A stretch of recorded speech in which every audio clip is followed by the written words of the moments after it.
नमस्कार दोस्तों, आज हम एक ऐसे भू राजनीतिक घटनाक्रम पर बात करने वाले हैं जिसके झटके दुनिया भर में महसूस किए जा रहे हैं। अमेरिकी राष्ट्रपति डोनाल्ड ट्रंप ने ईरान के तेल उद्योग पर शिकंजा और कस दिया है, लेकिन इस कार्रवाई का असर सिर्फ ईरान तक ही सीमित नहीं रहने वाला। इसका सीधा प्रभाव चीन पर पड़ेगा और भारत भी इससे अछूता नहीं रहेगा। तो क्या हैं ये नए प्रतिबंध, चीन पर इसका क्या असर होगा और भारत के लिए इसके क्या मायने हैं? आइए विस्तार से जानते हैं। दोस्तों, खबर यह है कि अमेरिका और ईरान के बीच इस शनिवार को एक महत्वपूर्ण परमाणु वार्ता होने वाली थी, लेकिन आखिरी वक्त पर यह बातचीत टल गई है और इसी के साथ ट्रंप प्रशासन ने ईरान के तेल निर्यात पर और भी सख्त प्रतिबंध लगा दिए हैं। ग्वारको को दिए अपने एक बयान में राष्ट्रपति ट्रंप ने उन सभी देशों को प्रतिबंधों की धमकी दी है जो ईरान से तेल खरीदते हैं। यह धमकी ऐसे समय में आई है जब अमेरिका और ईरान के बीच तनाव पहले से ही काफी बढ़ा हुआ है। ट्रंप ने यह भी साफ कर दिया है कि जो भी देश ईरान पर लगे प्रतिबंधों के बावजूद उससे तेल खरीदेगा, वह अमेरिका के साथ किसी भी तरह का व्यापार नहीं कर पाएगा। अब सवाल यह है कि इस धमकी से सबसे ज्यादा प्रभावित कौन होगा? जवाब है चीन चोरी छिपे ही सही, लेकिन ईरान के तेल का सबसे बड़ा खरीदार है। तेल टैंकरों को ट्रैक करने वाले डेटा के आधार पर यूएस एनर्जी इंफॉर्मेशन एडमिनिस्ट्रेशन की पिछली साल अक्टूबर की एक रिपोर्ट बताती है कि 2023 में ईरान के कच्चे तेल निर्यात का लगभग 90% हिस्सा चीन ने खरीदा था। इससे पहले भी फरवरी में ट्रंप प्रशासन ने ईरान के तेल की खरीद बिक्री से जुड़ी तेल कंपनियों पर प्रतिबंध लगाया था। दुख की बात यह है कि इस प्रतिबंध की जद में भारत की 4 कंपनियां भी आई थीं। इन कंपनियों पर आरोप था कि इन्होंने ईरान पर लगे प्रतिबंधों के बावजूद तेल बेचने में उसकी मदद की, जो कि अमेरिकी और संयुक्त राष्ट्र के प्रतिबंधों का उल्लंघन था। अमेरिका का कहना था कि इन 4 भारतीय कंपनियों ने प्रतिबंध के बावजूद ईरानी तेल के परिवहन, बिक्री और मार्केटिंग में योगदान दिया। अमेरिका ने इन भारतीय फर्मों के साथ साथ इनसे जुड़े कार्गो शिप को भी निशाना बनाया था। गैबोन का टैंकर याटिका, जो बीएसएम मरीन लिमिटेड से जुड़ा है, और एस्वातिनी का टैंकर अमाक, जो ऑक्टेन शिप मैनेजमेंट इवेट लिमिटेड से जुड़ा है, इन दोनों पर भी प्रतिबंध लगाए गए थे। इसके अलावा लास मैरीटाइम एलएलपी को ईरानी तेल शिपमेंट को सुविधाजनक बनाने में शामिल होने के लिए दोषी ठहराया गया था। तो क्या इन प्रतिबंधों के बावजूद भारत अब भी ईरान से तेल खरीदता है? एक समय था जब ईरान भारत का शीर्ष तेल आपूर्तिकर्ता हुआ करता था।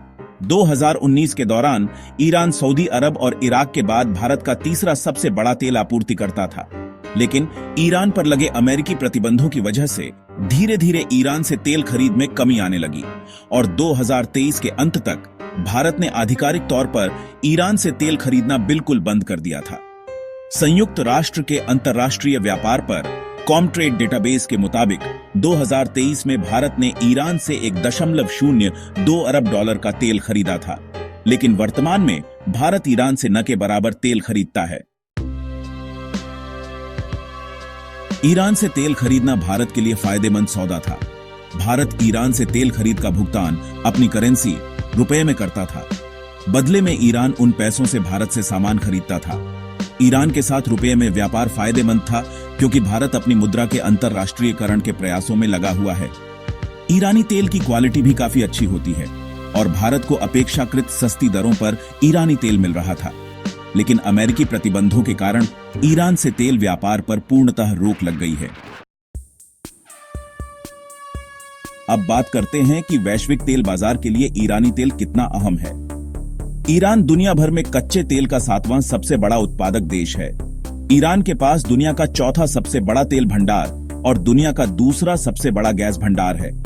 पेट्रोलियम उत्पादक देशों के संगठन यानी ओपेक में ईरान तीसरा सबसे बड़ा तेल उत्पादक देश है, जो रोजाना लगभग 30 लाख बैरल तेल का उत्पादन करता है। ईरान अपने तेल का करीब 50% निर्यात कर देता है, जिसका सबसे ज्यादा हिस्सा चीन को जाता है। अगर अमेरिकी धमकी की वजह से चीन ईरानी तेल खरीदना बंद कर देता है, तो उसे अपनी जरूरतें पूरी करने के लिए अन्य देशों का रुख करना पड़ेगा। इससे तेल आपूर्ति में कमी हो सकती है और तेल की कीमतें बढ़ सकती हैं। और अगर तेल की कीमतें बढ़ती हैं तो दुनिया के अन्य देशों की तरह भारत भी प्रभावित होगा और महंगाई बढ़ सकती है। अब सबसे दिलचस्प सवाल यह है कि ईरान पर प्रतिबंध लगे होने के बावजूद चीन कैसे उसका अधिकांश तेल खरीद रहा है। इसका जवाब है, ईरान मलेशिया जैसे देशों के जरिए ईरानी तेल खरीद रहा है। चीन ने ईरान से तेल खरीद के लिए एक खास तरह का व्यापार सिस्टम विकसित किया है जो दुनिया से छिपकर काम करता है। इसके लिए चीन छोटी रिफाइनरियों, डार्क फ्लीट टैंकर और गुमनाम बैंकों का इस्तेमाल करता है। चीन ने ईरानी तेल को रिफाइन करने के लिए छोटी अर्ध सरकारी रिफाइनरियां बना रखी हैं और ये छोटी रिफाइनरियां प्रतिबंधों से बची रहती हैं। इसके अलावा चीन ने तेल पहुंचाने वाले टैंकरों का अपना अलग ही नेटवर्क बना लिया है जो अंतर्राष्ट्रीय प्रतिबंधों से छिपकर काम करने के लिए जाना जाता है। ईरान से चला तेल टैंकर सीधे चीन नहीं आता, बल्कि वह एक जहाज से दूसरे जहाज पर ट्रांसफर होते हुए ही आता है और मलेशिया के जल क्षेत्र से होते हुए चीन जाता है। यहां तेल टैंकर दूसरे शिप से जुड़ता है जिससे यह भ्रम पैदा किया जा सके कि तेल ईरान का नहीं बल्कि मलेशिया का है। बीबीसी की एक रिपोर्ट के मुताबिक मलेशिया जितना तेल उत्पादन करता है उससे कहीं अधिक चीन को बेच रहा है, जिससे पता चलता है कि ईरानी तेल मलेशिया के जरिए चीन पहुंच रहा है। चीन अंतर्राष्ट्रीय प्रतिबंधों से बचने के लिए ईरानी तेल का भुगतान अपने बड़े बैंकों के जरिए नहीं करता, बल्कि इस काम में उसके छोटे अज्ञात बैंक लगे हुए हैं। चीन तेल का भुगतान डॉलर के बजाय अपनी मुद्रा युआन में ही करता है। अमेरिकी प्रतिबंधों के बावजूद भी चीन ईरानी तेल खरीदता है क्योंकि ईरानी तेल सस्ता है और इसकी क्वालिटी भी काफी अच्छी है। ईरान चीन को कम से कम $5 प्रति बैरल की छूट पर तेल बेच रहा है। चीन के अलावा और कौन से देश खरीद रहे हैं ईरानी तेल? ईरान ने प्रतिबंधों के बावजूद अपने तेल को बेचने के लिए कई तरीके निकाल लिए हैं। वह चीन के अलावा कई देशों को तेल बेचता है, जिसमें इराक, संयुक्त अरब अमीरात और तुर्की जैसे देश शामिल हैं।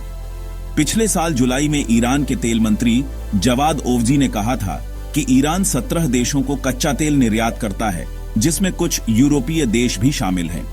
हालांकि उन्होंने यह नहीं बताया कि ईरान किन 17 देशों को तेल बेच रहा है। अगस्त 2024 में आई रॉयटर्स की रिपोर्ट में शिपिंग सूत्रों और आंकड़ों के हवाले से कहा गया कि ईरान बांग्लादेश और ओमान जैसे देशों को भी तेल निर्यात कर रहा है।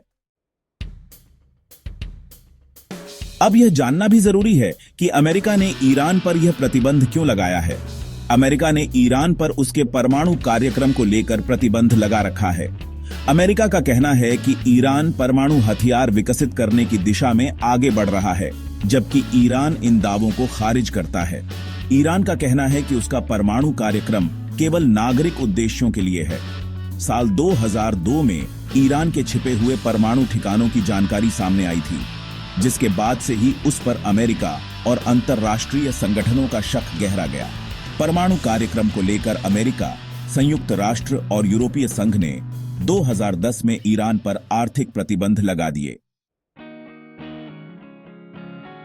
कई सालों की वार्ता के बाद 2015 में अमेरिका और ईरान के बीच एक परमाणु समझौता हुआ था, लेकिन 2018 में तत्कालीन राष्ट्रपति डोनाल्ड ट्रंप समझौते से अलग हट गए और उन्होंने ईरान पर फिर से प्रतिबंध खड़े कर दिए।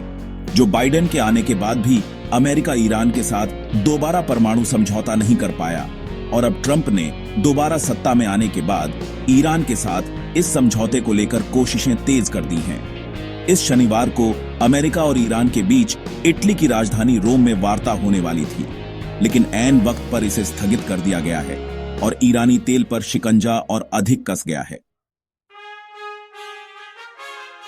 तो दोस्तों, यह था ईरान के तेल उद्योग पर अमेरिकी प्रतिबंधों का पूरा विश्लेषण।